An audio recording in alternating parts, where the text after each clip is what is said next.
Hello, this is Julius from Basic Financials. This video is about retiring, or maybe not retiring, but having financial independence. That seems to be a buzzword, or buzz two words that are going around at the moment. There's a movement out there which you might have heard of called FIRE, which is Financial Independence Retire Early. But I don't want to sort of go into that specifically. But in my years as an accountant, people have said to me, how much do I need to retire on? How much do I need to have put away to be able to retire? As if I've got a magic answer, and I just don't know. It's going to be different for everybody. I mean, if I were to say to that person, how much do you need next year? They probably wouldn't know, and therefore how would you be expected to know what you need in retirement in X number of years' time, whatever that might be? So it's almost an impossible question to answer, but you can't, well, you can just not try, but it's a good idea to have some sort of idea at some point. Now, that might not be when you're 18 years old, it might not even be when you're 30 or 40. Maybe it might become a little bit more in your mind when you get to 50. Quite often what will happen is you'll just plug away with your work, get on with it, maybe because you're enjoying it, maybe because you've just got bills to pay and you've got to keep doing it, and maybe you don't enjoy it, but you tend to keep your head down and keep going and think, well, I'll keep going for as long as I can. But maybe that's not the way what you want to do, really. Maybe you could take a little bit more control. Now, it doesn't mean that necessarily you will retire, because you might really enjoy what you're doing. And I won't go into all the ins and outs of whether it's good to be financially independent. It is for you, but if you think about the economy, if everyone starts not spending so much and thinking, I'm going to retire when I'm 30, who's going to do all the work? Where's the tax income going to come from? What about employers? That's not too good for employers, because you've got somebody maybe working there who thinks, well, I don't need to be doing this. So there's a whole load of ins and outs on it, which I don't really want to go into. But so there isn't a right or wrong with it. This is just an idea for you to take maybe a little bit of control over what it is you want for the future. And it's sometimes nice to know. It's nice to have in the back of your mind, well, actually, I've got this as a target, and if something were to happen, then I'm going to be okay, and my family are going to be okay. So, based on that, one thing that this FIRE system seems to say is that you really want to be looking at, first thing, working out how much you think you're going to need income a year, and that's a good starting point. Now, as I say, you probably, unless you've actually sat down and worked it out, you won't know off the top of your head what your bills are next year. You might have a bit of a clue, and it's going to be different at different times in your life. If you've got children, young children, and they'll be growing up, they might be going to university.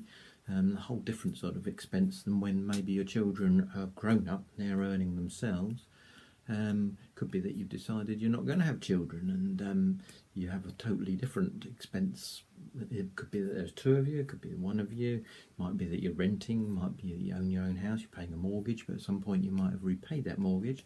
So the thing to do probably is to start off, pick a point in time. Maybe a good idea might be when you've repaid your mortgage. Say you're buying a house and you've repaid your mortgage, and think, well, okay, that's done. So, and my children have grown up, they were earning their own income. So it's, say, you and your wife, or you and your husband.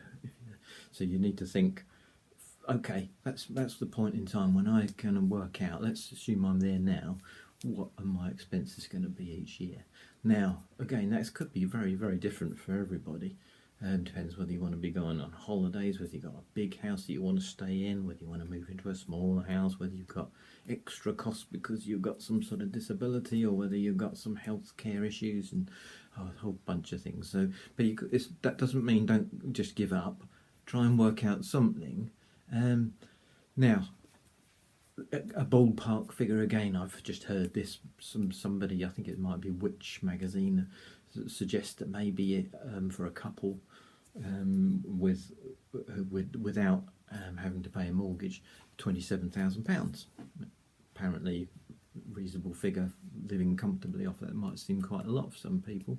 It seemed quite a lot to me, but bills were seem not very much to other people. People who have been used to living on £100,000 a year will think £27,000, I can't live on that.